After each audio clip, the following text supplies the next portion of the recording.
Purnamidam Purnamidam Purna Purnamidachyate Purnasya Purnamadaya Purnameva Vasishyate. Om Shanti Shanti Shanti. Om, that is full, and this is full. When into fullness, fullness is poured, only fullness remains. Om, peace, peace, peace. So, good evening.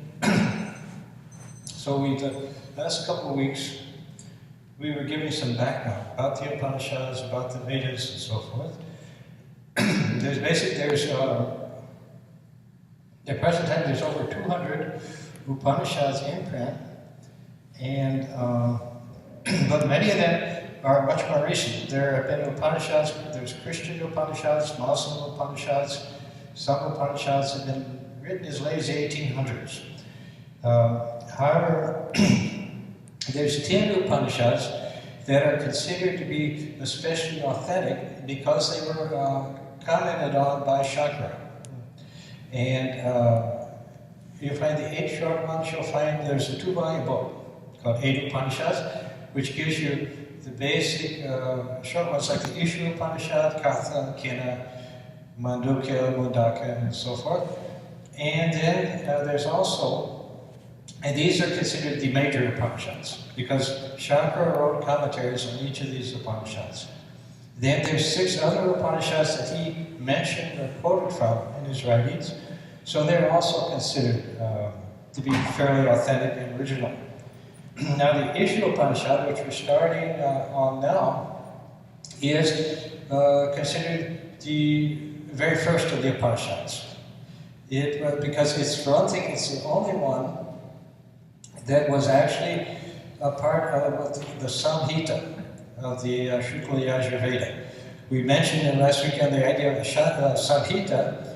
These were the actual mantras and prayers and hymns and things that were made up the Vedas proper. And these were the mantras that were used by the priest when they did the worship. So the Isha Upanishad is the only one that's found actually in the Samhita portion of the Vedas.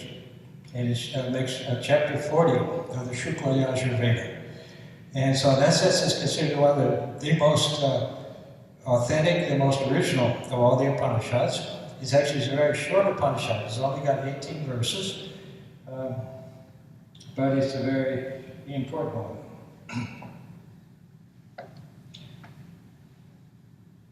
So we've got 3 different versions, translations of the Upanishads, and so we'll read the verse and then we'll look at the different translations because they give you a little different perspective on how they translated it.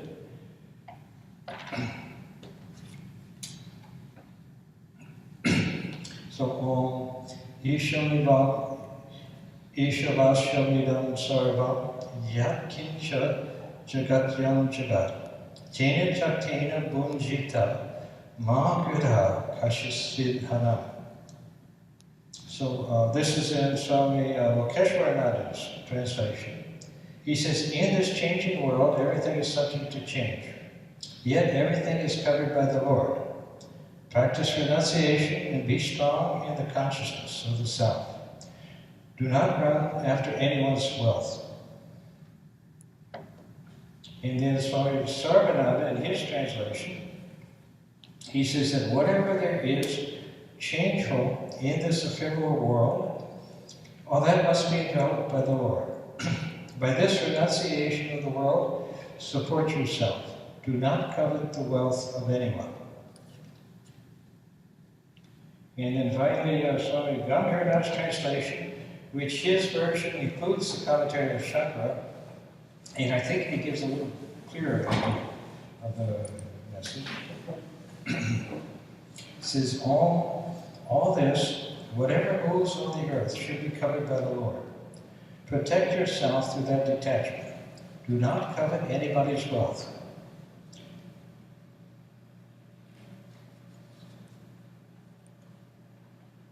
So that is, I think it gives the sense of what this verse is. It's a very famous verse, very well-known verse. in Vedanta. And so I'll read, this is Shankara's commentary, his original commentary. In some cases, his commentary is a little bit, he takes like word by word and kind of gets a little dry, but this, I think, is a very good commentary here. It says, one who lords it over is Isha, by the Lord. He who is the supreme ruler and supreme self of all is the Lord. For as the indwelling soul of all, he is the self of all beings, and as such rules all. So Isha, by the Lord, in his true form, as the self, Vasham, should be covered. What is to be covered? Idam sarvam yat kincha. All this whatsoever Jagat moves, Jagat jam on the earth. All this is to be covered by one's own self, the Lord, through his supreme reality, which is present in the realization that as the indwelling self all, I am all this. All this that is unreal, whether moving or not moving, is to be covered by one's own supreme self. As the adventitious bad odor, sandal, agara, etc., resulting from moisture, etc., because of their contact with water, is covered up by their natural smells through the process of rubbing those woods themselves. Just so, whatsoever moves on the earth will be abandoned through the contemplation of the self, which is the supreme truth. Whatsoever moves means the apparent duality, the effect of ignorance, which is characterized by such ideas as doership, enjoyership, etc., and which is superimposed on one's own self, and the phrase on the earth having been used illustratively for all the worlds, it follows that all the bundle of modifications, known as name, form, and action, will be abandoned through the contemplation of the self, which is the supreme truth. He who is thus engaged in the thought of the self as God has competence only for renouncing the three kinds of desires for sons, etc., and not for karma. Chena chaktena, through that detachment. Chaktena means through detachment, and not by any abandoned thing. For a son or a servant, when abandoned or dead, does not protect one, since he has no connection with oneself. So the meaning of the Vedic word chaktena is indeed this: through renunciation, protect. You have thus renounced desires. Do not covet, do not cherish any desire for wealth. Do not long for kashyavid, anybody's, either your own or somebody else's, dana, wealth. This is the meaning. The word sri is a meaningless particle, or the meaning is this: do not covet. Why? Kashya sid dana. Whose is wealth? This question is used in the sense of denial, because nobody has any wealth which can be coveted. The idea is this: everything has been renounced through this thought of the Lord. All this is but the self. So that all this belongs to the self, and the self is all. Therefore, do not have any hankering for things that are unreal.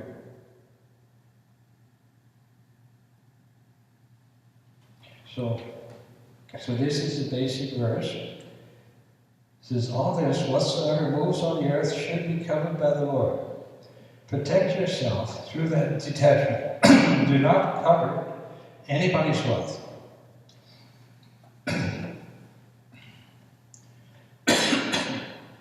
So this verse, like I said, is a very famous verse, very important verse, gives a description of the, what you call spiritual consciousness, mystical consciousness.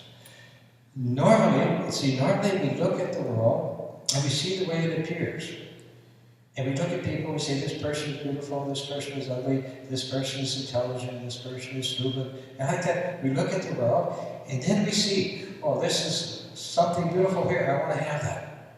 I want to have wealth, I want to have pleasure, I want to have fame, all these things we look at the world and we see, oh yes, I want to have this and I want to have that, and I'm attracted to this person and I'm repelled by that person like that. We're always looking outside, seeing objects, seeing forms, and saying, yes, yeah, I like this or not this. And based on that, we develop our likes and dislikes.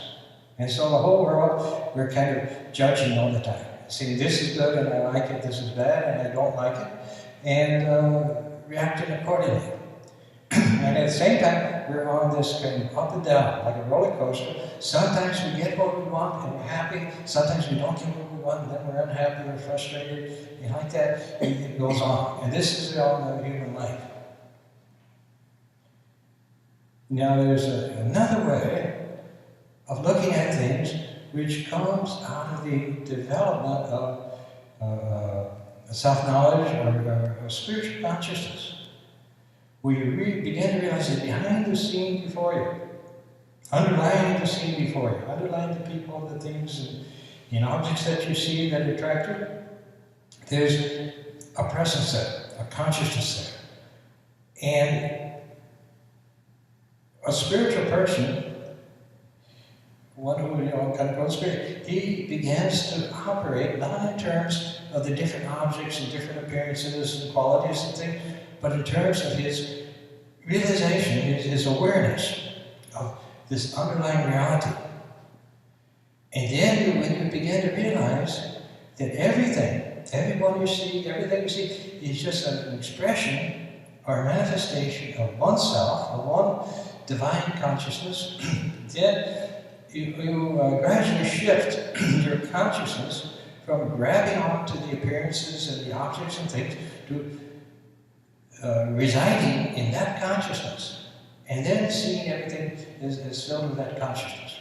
Before we mentioned the Swami Vivekananda's quote, that for the good person this world is heaven, for the evil person this very same world is hell, but for the yogi this very same world is God himself.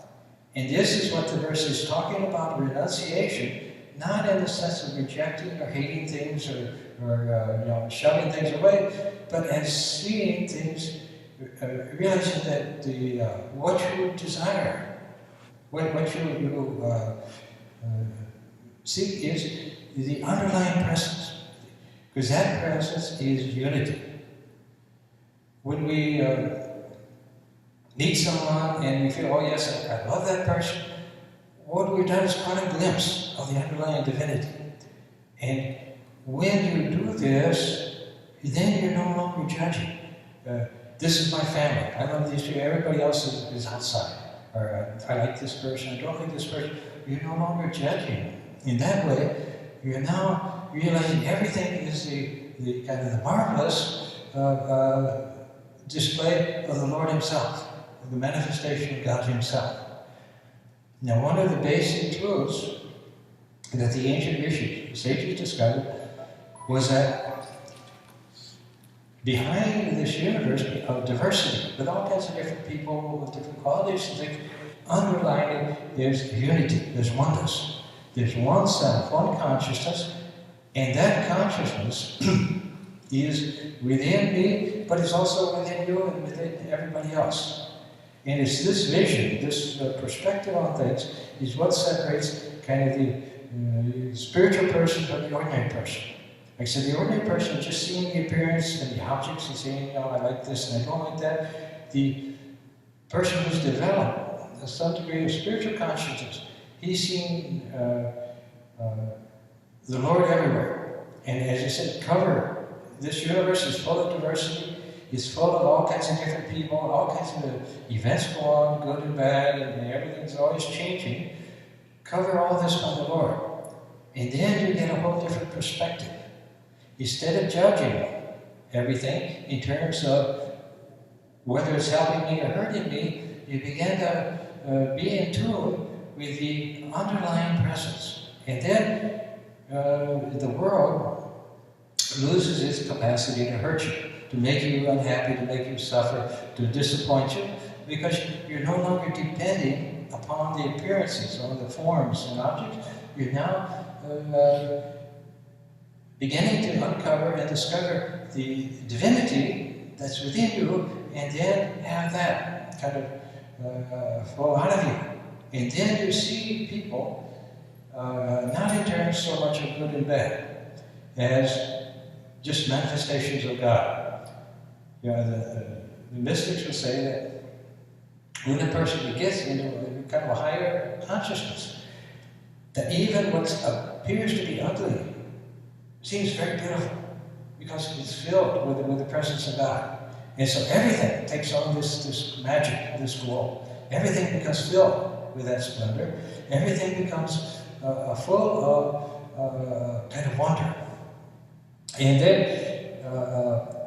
as this develops, you realize, I don't need money, I don't need this thing, I don't need that thing, I've got everything. Everything is here within me already. And so your whole status is changing. Before, you looked at somebody who was very wealthy, say, Buffett or somebody, and you say, oh, I'd love to be rich like that. But when you get the, you cover everything with God, you realize everything is divine, everything is filled with God, then that whole sense of desiring or needing or coveting another person's wealth disappears.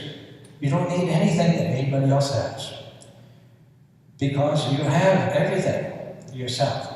And this is the other thing that happens. We've talked before about the detachment, about renunciation, but about the idea that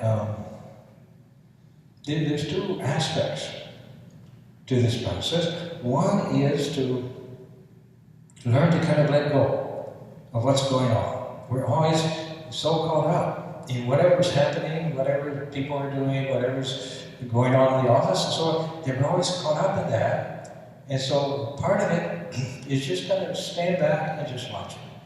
I said, in truth, we're always, I think, a sakshi, the witness. We're just a spectator. We're watching the show appear, and all the time we're actually seated with God, watching the show. And so when you let go of grabbing, then you start to get your things back into perspective.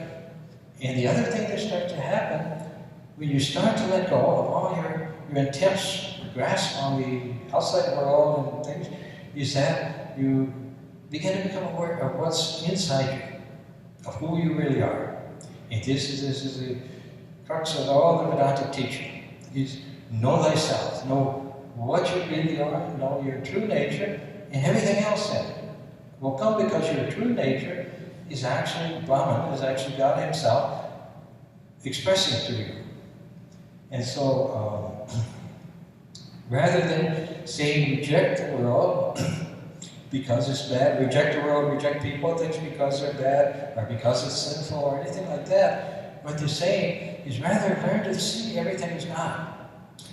And this is a very kind of effective spiritual practice. He said, if you begin to think in terms, not in terms of this is a nice person, this isn't a nice person, this is a good person, bad person, instead of thinking in personal terms, if you start to cover everything with God and say, okay, this is God in this form, this is God in that form, this is God in that form, you start getting into a different state of consciousness, which is not always reacting to things. Many people go through life full of anger, full of always complaining, oh, this person did that, and that person did that, and they're always getting upset about the world, or they're always frightened by the world, or they're always worried about the world. But instead of that, you begin to see, okay, here's God in this form, here's God in this scene, and so on. You let it unfold. Then your whole perspective begins to change, and you gradually become aware of what's actually there, who you are, and then you begin to understand who everybody else is too. See, right now we look at people, and then we form a judgment. Now, this is a good person, this is a bad person, and so forth. We think we know the other person. Even people we're very close to, even family members, we think, oh yes, I know that person, I understand them, but actually we don't know them at all. We form concepts in our mind, and then we project those concepts on the person. And those concepts are largely the result of our state of mind. You know, like if we're a thief, we tend to look at everybody as a thief. If we're a good, simple person, we tend to look at everybody good. They may be bad, but we don't recognize it. We say, oh, this is a nice person. And so like that, what we're calling, when we say, I know a person, we say, we're actually just projecting our idea about the person. If that person, if we told them, this is what I think you are, they say, no, I'm not like that at all. And they might even punch you. They would be very upset to find out what you actually thought about them, because it's not the way they are at all, not the way they see themselves. And in many, many cases, people who are, let's say, troublesome, difficult people, often they're just struggling with their own inner problems. And they don't mean to be bad, they don't mean to harm anybody, but they're just kind of dealing with their own nature. So, but as you begin to change things, as you begin to cover things with the Lord, then your whole attitude, your whole perspective changes. And we mentioned before, Swami Varadananda, or Swami out in San Francisco, he said that when you reach a state where you get beyond the body, beyond the senses, beyond the mind, you discover that you're consciousness, that there's this consciousness that's part of a much vaster consciousness there. And he said, when you come out of that experience, that samadhi, or that deep meditation, when you come out of that, you realize that the consciousness, the spiritual consciousness which you experience there as being your true self, that same consciousness is within everybody else. And in another place, he said that just as in human love, that when we love a person, like a mother loves her child or something, that person appears very adorable, very lovable to us, and even their faults seem to be very kind of endearing. And he said, when you realize that the Lord of the universe, who is the most adorable, the most lovable thing in the world, when that Lord is within other individuals, then you see even their faults, you see in a very kind of loving way. Now this love, this spiritual love, is not dependent upon your relationship with a particular person, whether it's family or close friends or anything. It's something that's coming out of your awareness that the Lord is there. And the Lord is there, and then the distinction that this is my friend, I love them, but this is not somebody, a stranger to me, I don't care about them at all. That kind of barriers and distinctions that we have in human society disappear. And everything is the one very lovable Lord coming in different forms. And so your whole experience is changed. You're moving from duality, seeing everything is separate, everything is different. You're moving from duality into Advaita, into oneness, into realizing, understanding, and experiencing, feeling the kind of the oneness of things. And that's all anger, all hatred, all barriers and obstacles and conflicts disappear, because it's the one self. The one self is functioning in everybody. And so, when they talk about renunciation or detachment, it doesn't mean indifference, it doesn't mean callousness or a kind of a dry, unfeeling type of state. It only means that you realize your love, your everything else, it doesn't depend on the object, on the way it looks or the way it behaves. It's something that is based upon the underlying reality of yourself and of the object. So this is a kind of a very powerful spiritual discipline, is always to keep them in mind, that this is actually God Himself. It appears as a person, It may appear as a very kind of cranky person, it's difficult to deal with, but it's actually the Lord Himself is there. Then you see everything get transformed. Now, Swami Varadananda, who wrote the book Meditation Spiritual Life, one of our great Swamis, he said that first, to truly experience this, to truly see God in everything, first of all, you have to find God in yourself. You have to find your own spiritual nature, your own spiritual reality, and then you can truly see it outside. Then you realize, once you've experienced it, you then see it in other people too. So he said, normally it goes in that order. First you find it in yourself through meditation things, and then you see it when you come out into the world. But still, it's, as a practice, this idea of covering everything. As the Upanishad said, cover everything in the world. It doesn't say reject everybody, it doesn't say throw everything out. He says cover everything with the Lord, and through this renunciation, then you attain realization. Because you're not living on the surface of things anymore. You're not living in ignorance, reacting just to the diversity and all the kind of the drama that goes on in life. You're now beginning to be conscious of the reality of things and of the oneness of things. So this is and even the most mundane experience, the most mundane job or routine, can become filled with beauty and filled with wonder if you've got the consciousness to experience it. It was right now, God is present here.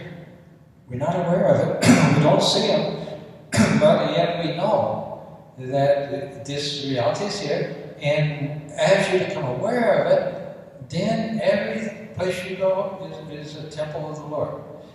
And everything you do becomes worship, because everything is filled with the presence of God. And this is one of the basic disciplines, is the practice of the presence of God. Whatever we're doing, whatever work we're doing, everything we do, but all the time, a part of our mind, we're aware that God is present with me. And slowly that builds a consciousness where you actually begin to feel the presence of God, and then you begin to feel all the divinity of even in ordinary life begin to unfold and become visible to you, become a part of your consciousness. Normally, our consciousness is filled with all kinds of problems and worries and concerns and all kinds of things on our to-do list, that we got to get done and all these things. But when you begin to fill your consciousness with the presence of God, then your whole experience and your whole function, everything begins to change. Because the truth, what we are as human beings is we're a body and we're a mind that God Himself is using to express, to manifest in this world.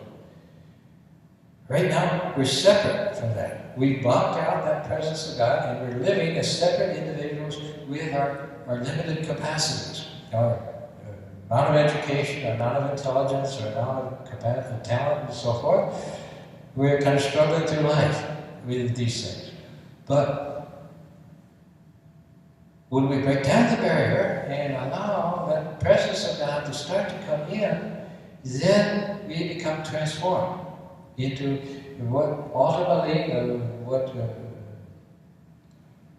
a truly a realized soul is he becomes transformed into God Himself. So that the consciousness which is functioning is not the body consciousness or the mind consciousness, it's the divine, omnipotent power, the divine presence that's there, out of which the whole universe has come. That is now functioning through the person. Our goal as human beings is ultimately become kind of transparencies through which that light can come. And the more we do that, the more we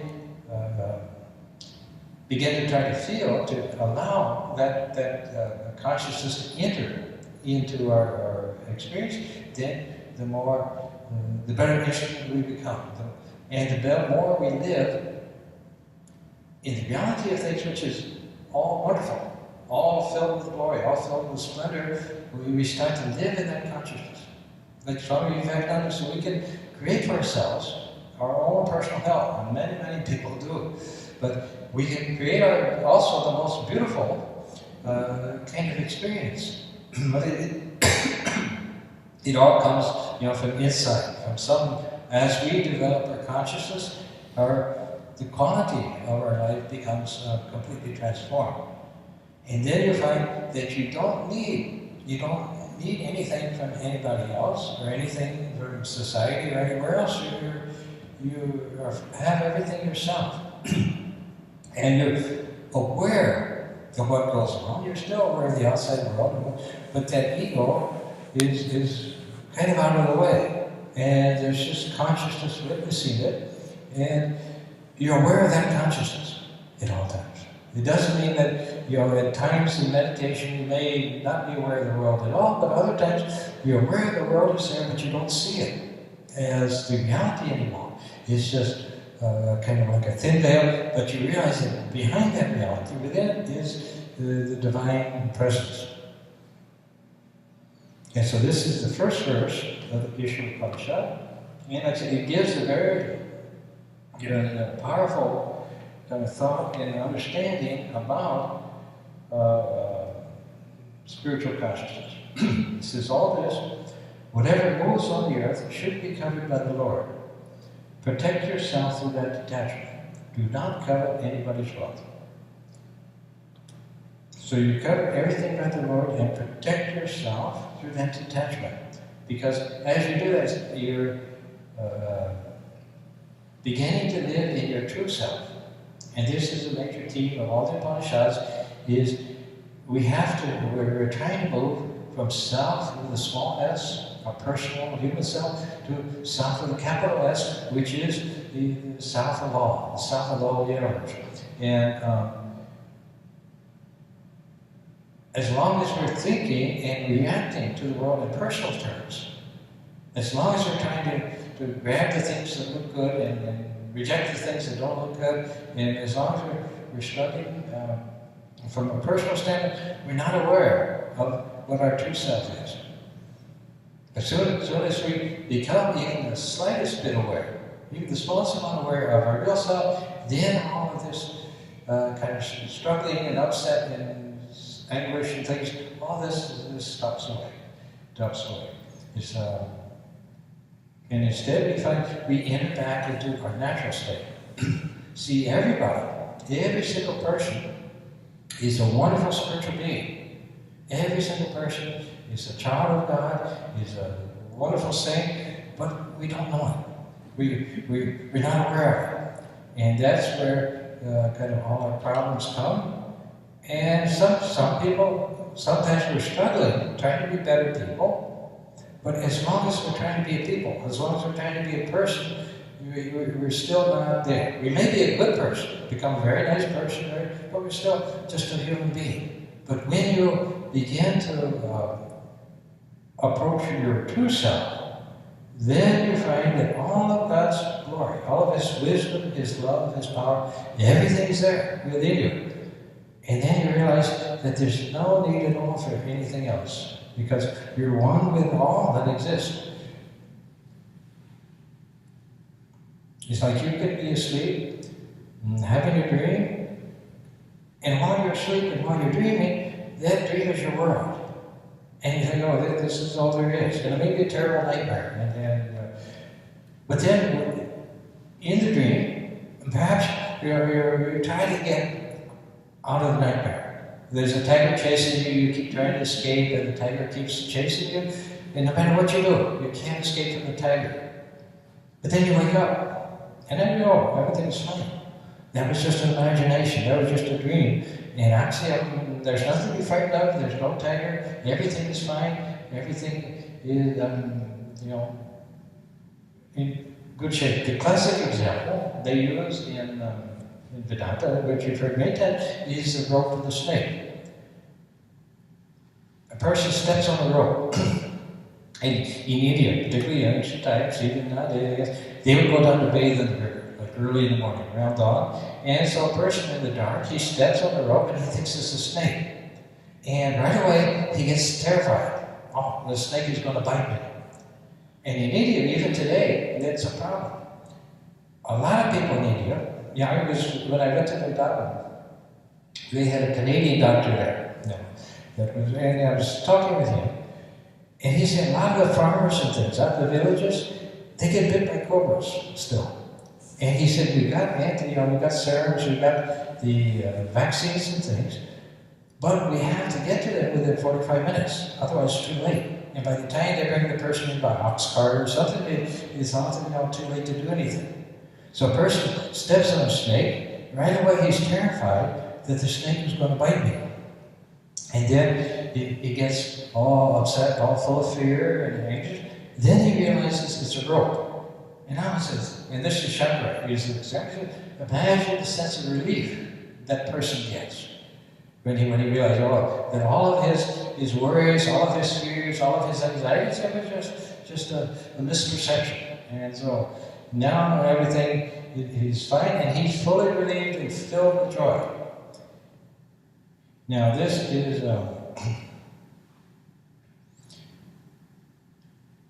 when we're in life and we find our life full of troubles, full of all kinds of worries, full of all kinds of problems, full of things we don't know how to handle, that we can't cope with, and then suddenly discover, I'm the child of God, everything is fine. Then that whole burden, all the problems, all the fears, the sufferings, everything else, all drops away.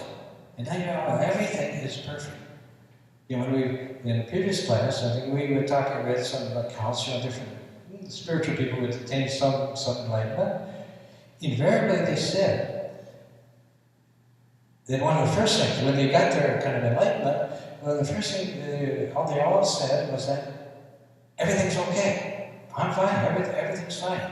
And we may be living our life right now filled with all kinds of worries, all kinds of threats, all kinds of things that make us frightened or worried.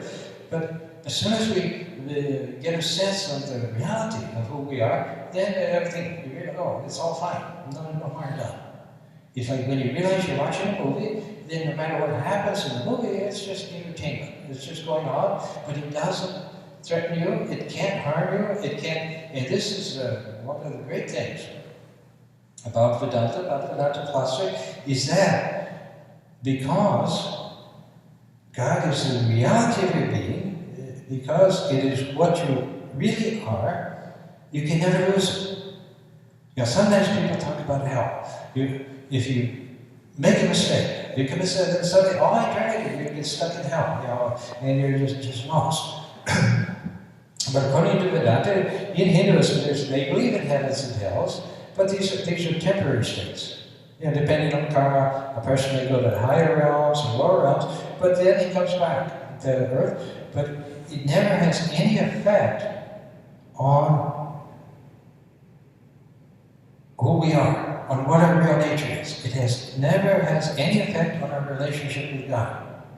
The only thing that affects our relationship with God is the illusion that we're not with God, that we're separate from God. It's like we've entered into this kind of virtual reality, and in this dream world that we're in, we're going through all kinds of experiences.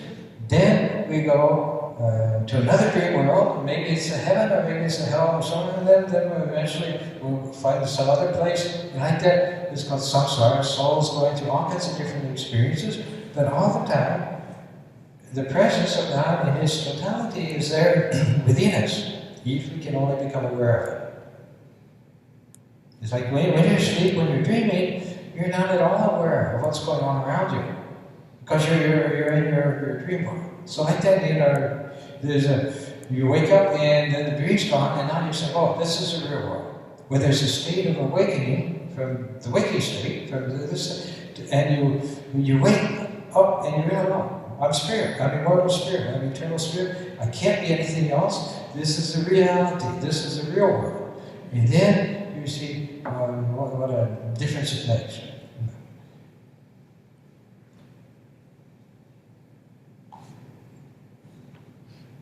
So it's nice the way, like I said, now this first verse is considered to be written for sannyasis, or for people who renounce the world. And the second verse that we'll come to later. The second verse is about people who want to continue kind of enjoying the world. But it's there that the way it expresses it, though, is in a very kind of positive way. You don't renounce the world by rejecting it so much, by anything else, but simply cover everything with God. And then instead of being driven by desire, this is what keeps a person kind of going, the soul going in the samsara, is desire. You get one thing, and then you say, okay, now I got this car, now I want a new car. And like that, you keep going, trying to find, chasing after one desire or another. And then you go, you spend time in heaven, then you come back, and because now you're free, you can live a life where you're now a king and everything else. And like that, souls are going through all this chasing of desire, which is called the empathic karma. But instead of that, when you find all your happiness, all your satisfaction, all your joy in the underlying presence of God, now you don't realize, you don't need. There's nothing you lack, there's nothing you need. If things come, you enjoy it. They say, oh yes, that's right, it was a good meal, enjoy it. But you don't depend on it. You don't miss it if it's not there. And this is the key thing, is as long as you're depending upon other people, other things, the state of the economy, everything else for your happiness, then you're caught up in this kind of love-hate relationship with things. But you can enjoy things, and actually enjoy them much, much better when you don't need them, when you have no desires. When you say whatever, and comes when you develop a spirit of surrender to God. Thy will be done. Imagine this craving for one thing or another disappears, and instead you find peace, contentment, happiness, joy, and then whatever comes, comes. And it may be what the world would call a happy experience, and maybe what it would call an unhappy experience. In either case, it doesn't much matter to you, because there's something else. And the other thing that happens as you begin to surrender or connect with this higher consciousness is you realize that I'm in good hands.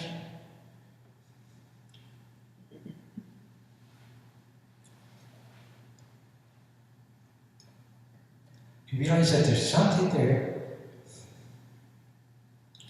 of taking care of you, and then all the worry about what you're going to do, and all that, and it just disappears, and instead you feel like, oh, you're just being taken care of because you have the presence of God right within.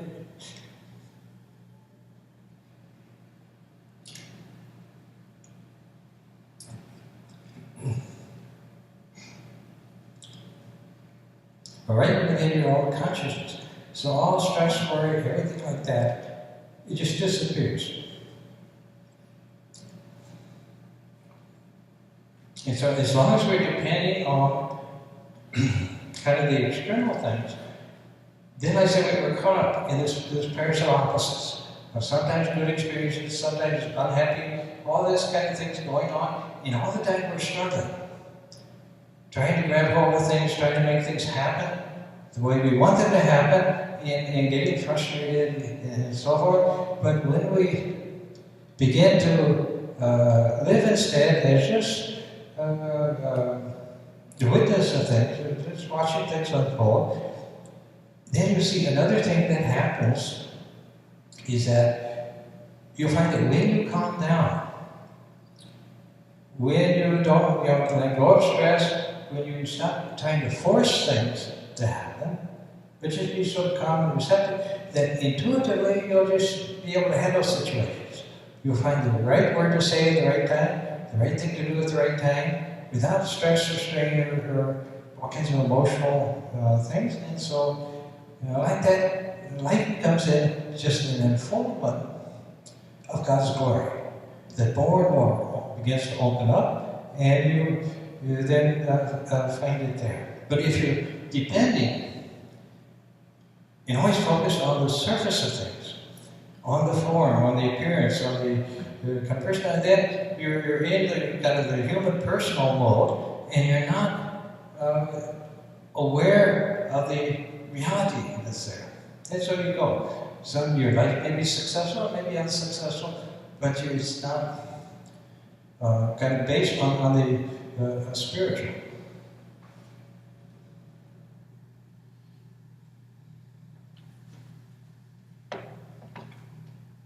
So we read for this verse, we read Shankara's commentary. I'll just read now. This is Swami Varadananda's commentary on the first verse.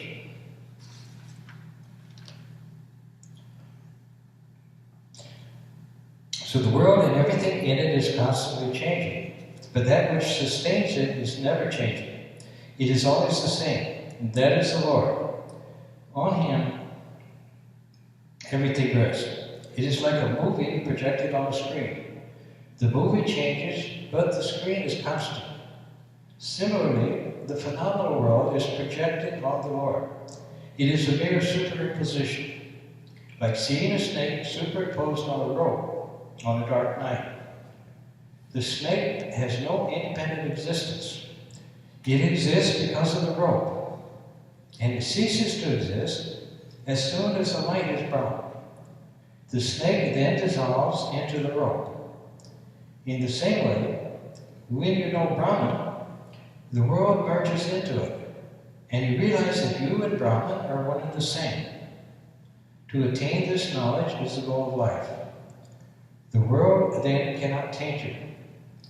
Your contact with it is merely like that of a piece of sandalwood, which has long been underwater and has thereby come to acquire a bad odor.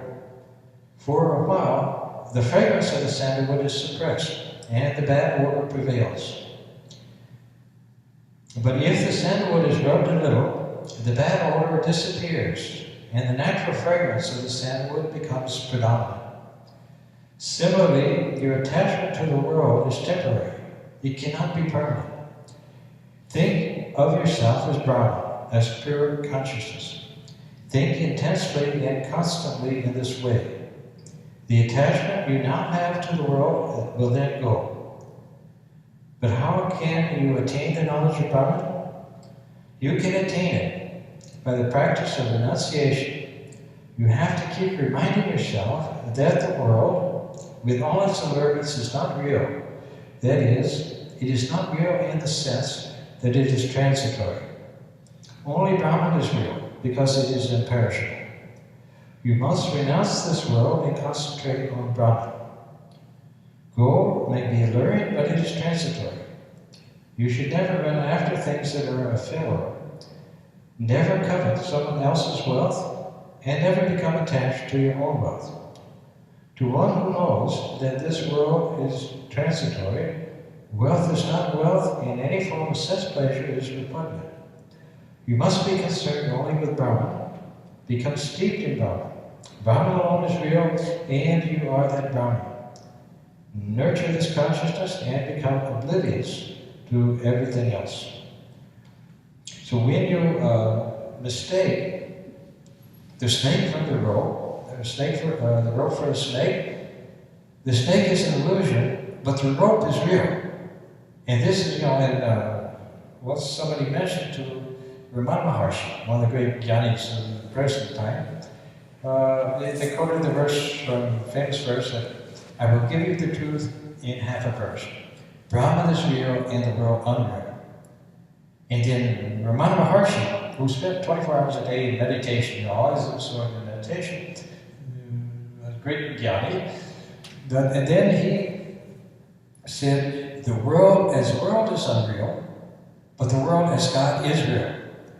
And this idea is that we see the world, and as long as we're seeing it as just the world, as long as we're seeing it as things we like and don't like, and reacting to it, to the appearances, then it's not real. But when we realize that what's before us is God Himself, then it's real, because God is real. that God is the underlying substance of everything, and when we become aware of that substance, then we're touching reality. And then the surface appearance, which is actually the snake aspect, the snake illusion, that then disappears. And then you don't respond to the world in the same way as other people, in the sense that you don't need it, you don't fear it, you don't get upset by it. It's just there, but underlying. You gradually become more and more aware of the rope of what's actually there. So it's ultimately removing kind of the hallucination, the misperception or ignorance that we're under. And this is the prime cause in Hinduism of all our problems. It's not original sin, but ignorance, ajnana.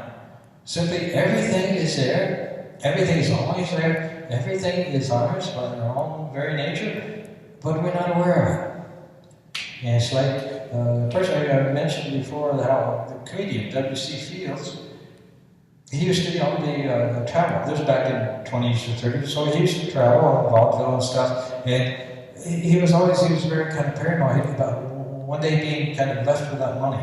So wherever he would go, he would open bank accounts.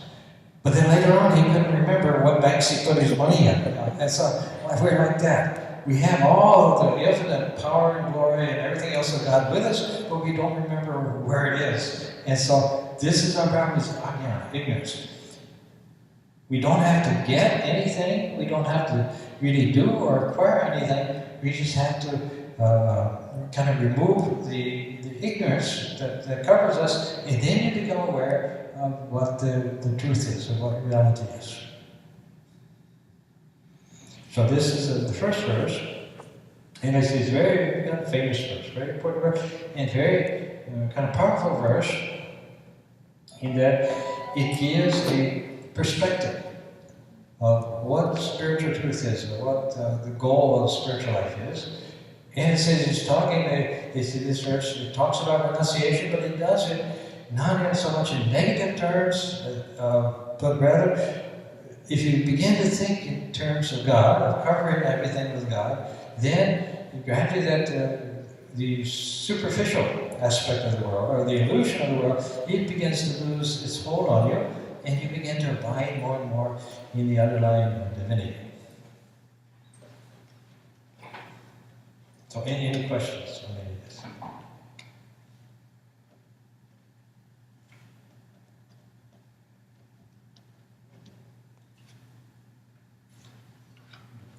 So this is the first verse of the Isha Upanishad, like I mentioned. It's considered the most important, kind of most original, the first of all the Upanishads. It was the only one that was in part of the actual Vedas, included as part of the text of the actual Vedas. And so it's considered, last year we studied Katha Upanishad, because that's kind of the most accessible. It's the most well organized and literary, it explains things very well, clearly. In many of the Upanishads, they talk kind of high spiritual truths in a very abstract kind of language, can be a little difficult to interpret, and it can be very terse. And like scholars and things, they have all kinds of different opinions about what some of these verses mean, but this verse, I think, was fairly clear, and I said it gives a strong sort of positive idea of what you're trying to do. And instead of, we have the whole vast universe, billions of galaxies, everything else there. Most of the time, all of our attention is focused on what's happening to me. You've got billions of people, you've got galaxies and stars, everything. All our attention is on what's happening to me. Am I happy? Am I unhappy? Do I like this? Don't I like this and like that? Our whole consciousness is me, and it becomes very small, very, very confined. But when you begin to smear God over everything, then you see how your consciousness begins to open up and begins to expand. When Swami Vivekananda started the Ramakrishna mission, he started it with the idea of serving man as a worship of Shiva. Worship Shiva, the individual soul, as the embodiment of Shiva, many of his brother monks were they were used to the old meditative kind of living in the woods type of approach. And so, they weren't very, some of them didn't accept it at first. But one thing he used to tell, you smear God over everything. He said, there's some people who think in order to realize God, you have to look upon everybody in the world as some kind of temptation. You have to shun everybody. But he said, rather, smear God over everything. And then you'll see how much you'll grow. So this is what this Upanishad says. Cover everything with the Lord. Don't think, oh, this is a really nasty person I'm dealing with. Think, oh, this is the Lord playing a game. So then you get a whole different perspective. So this is we have our class Swami Isha Upanishad. He's in Pittsburgh right now, but he'll be back on Sunday in time to do the class on the meditation according to the yoga references.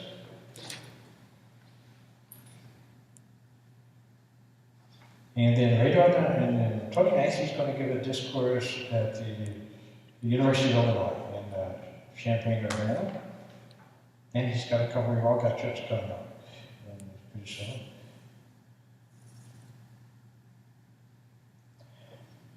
Om Asatoma Sagaya Tamasoma Jyotirgaya Vidyurma Amitam Gaya Om Shanti Shanti Shanti. O Lord, lead us from the unreal to the real. Lead us from darkness to light, and lead us from death to immortality. Oh, peace, peace,